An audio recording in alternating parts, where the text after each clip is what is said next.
It's another day since the last video and I'm hungry. So, there's anything you can eat. I can get order up food and have it delivered. I can go out to any number of places and get some stuff, and I have ways to cook. I can do all that, but I'm thinking, wait, I have a ripe papaya in the backyard. How about if I just eat a papaya? All right, let's go check it out. All right, so I'm gonna have to deal with this camera this way. Sorry for all the weird ass. Anyway, without having to recut the video, this is my backyard, right? And I happen to have a let me see if I can get it in frame, a papaya tree. Yeah, right up there. Papayas. Oh, here we go. Papayas. So let's pick one. This one looks like this one is ripe, so let's just give it a twist. Right? And let's go eat it. Now, if they get red, they're a little bit overripe. Half of them that ripen, I give to my neighbors on each side, right? So, and I eat a little bit of it myself, right? So I'm gonna cut it up, do a plate, and then have a discussion while I'm eating papaya. All right? And I have jokes about papayas, actually, having lived in Isan. All right?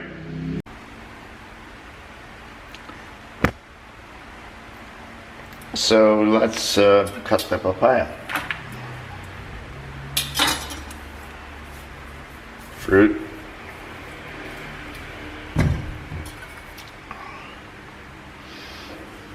Probably good to cut off the ends a bit.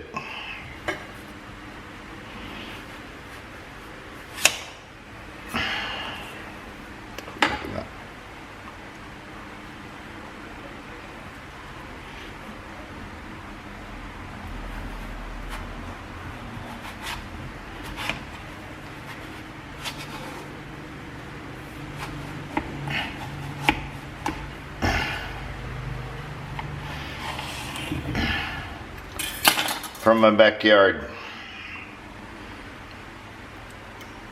All right. Now we're gonna get a spoon, and I'm gonna scrape it into the sink so you're not gonna see this. All right. Scrape the seeds. I should actually do this in a garbage bag. That's a little bit firm, too.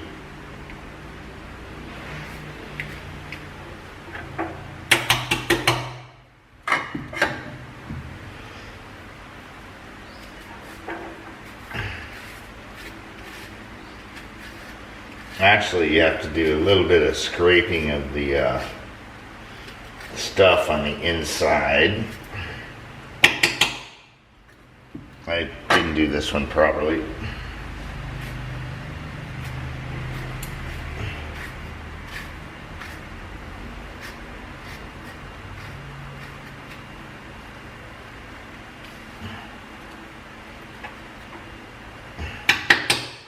Now,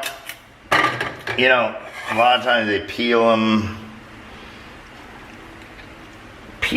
and cut them up, but I prefer to eat it a little bit like you do watermelon. You just slice it up, you just cut it in half or in quarters, whatever you want, and then you eat it with a spoon. Let's see. It's a little bit hard, but I like it better that way.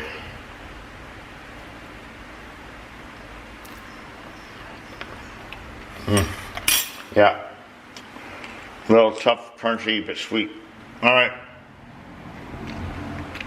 Back later to talk about stuff.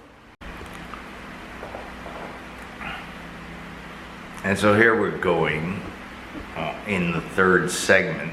The picking, the cutting, and now everything. Let me try to adjust that. This is what unediting kind of is, and I do have my traditional whiskey for a bit of inebriation, but not too much. What I wanted to do today was and it's a crazy way to frame a video, because ultimately I'm going to talk to you about the state of the world, but it's in the context of fruit. And this papaya is from my backyard. And I showed you how I just picked it off the tree and everything, but I'm not a big fruit eater. I love fruits, all of them. And so just a short minute or two on that. There are great fruits here. There's papaya. There's mango, and I love them about equally. And there's dragon fruit. There's passion fruit. There's two that are amazing. One is jackfruit, and that is my favorite of the lot, and I'll tell you why at the end of this. But the other one is durian, the king of fruits. It's stinky, and the reason is because it ferments. And it becomes kind of like a very pungent French cheese. I shit you not. People all over Southeast Asia love it. Where I have a house out in the provinces, they have groves of durian out there, and I'm going to splice in some pictures of this. But my favorite, perhaps, is jackfruit, and that's because it maintains a crunchy texture. It doesn't get soft and mealy, so you can leave it in the refrigerator. I love fruit, but I don't gorge on fruit. I like a few pieces, and I like to be able to put it in the refrigerator. And a jackfruit you can keep in the refrigerator for days and days and days. I don't know, 2 weeks, and it's still crunchy with good texture, sweet, good flavor. All of the others, like mango and papaya, passion fruit, dragon fruit, all that, they have very particular flavors to them. So I love them all. I'm just not a huge consumer, but I do think that if a guy wanted to do a good leaning experiment, right? You eat steak, fruit, and whiskey. That's all. See how it goes, right? You gotta try it. So, with that preface, doing these videos makes me wonder about the state of the world. I'm thinking, because it's beyond me to really blog about it. I read all these blogs, and it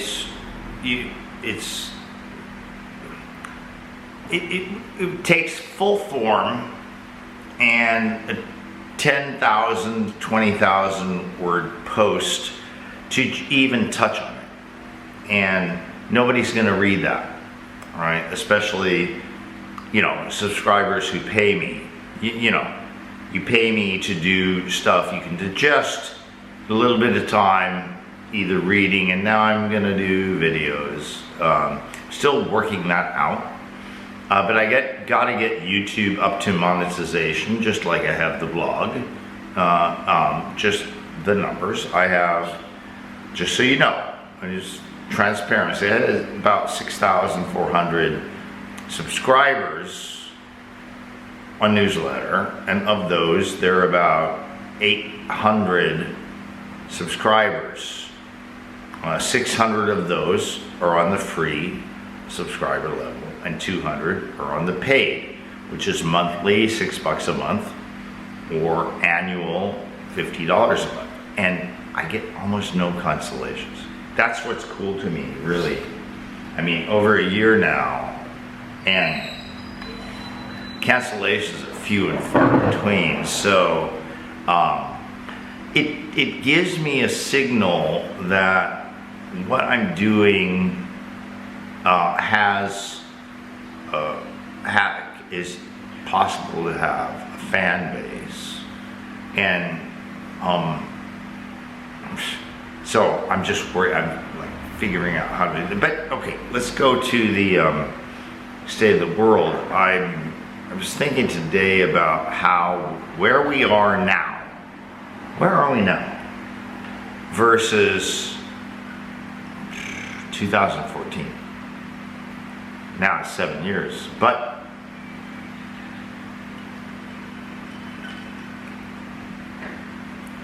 my thinking about it is that I think it was 2015 when Brexit happened. That's where the United Kingdom said, oh, we have a referendum to separate from the EU. Now, side note, I lived in Japan for 2 years. There was no EU. There was the European economic sort of thing, but I was still dealing in French francs then, not the euro. That's in the early 90s. And there was still, the countries were still distinct. When I visited back in, was it 2005, 2006?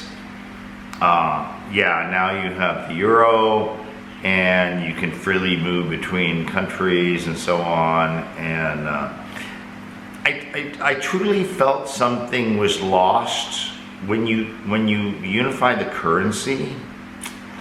It's like there's something lost there. There was the French franc, and every other currency in Europe was different. That's what it may be. But then there was the Brexit, so the referendum, and it was the first time where everybody was gobsmacked about the results of an election. Very gobsmacked, right? And pushback and everything, right? Pushback by Democrats who didn't like the results of a democratic election. So that was the first. And then on the heels of that, in 2016, against all odds, Donald Trump won the presidency, and people could not believe it. And so I think that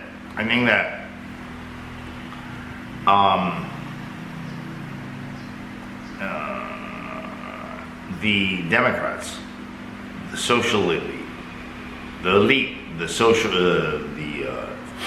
the companies, the woke companies, all the woke people, all on and on and on. They're like, this cannot be, because in their minds they're thinking, well, we're woke and we know what's going on, and so everybody, we're gonna hold democratic elections, but everybody is always going to do what we want. And when that didn't happen, it's like, oh shit. And then Trump gets in and he does mean tweets. He does not escalate wars, and in fact tries to reduce them, does not start any new ones, unlike every predecessor before him. Oh, he's hurting the military, industrial, media, on and on complex. We cannot have this, all right?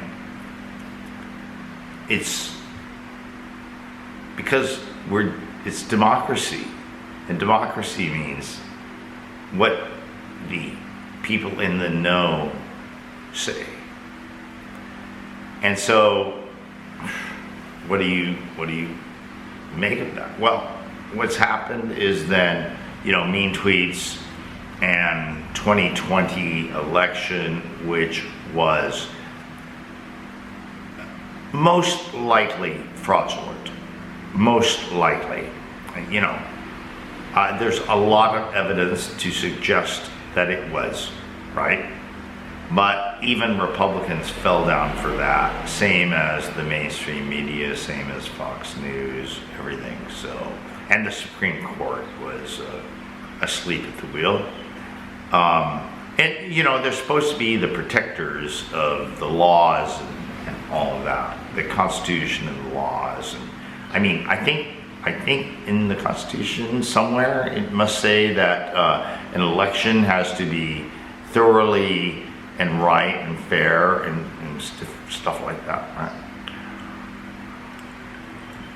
So then we get to the greatest threat to mankind in the history of its civilization, a virus that you can't see, right? But you're told everything about it, and they know everything about it, right? You can't see it, but they know everything about it, and how to protect against it, and how to protect yourself against it. And all of it has been wrong. Every single fucking word. So hilarious. And then we get to a war between, and the war, right? And it's like people are getting fatigued. They want to go back to real life. So now is the stuff we're dealing with in that, I don't know, folks. I don't know. I don't have the answers. I wish I could write a blog post and have the answers, right? So videos like this are just to sort of commiserate with you, with a little bit of fun. Hoping the world will be okay. All right. That's about it.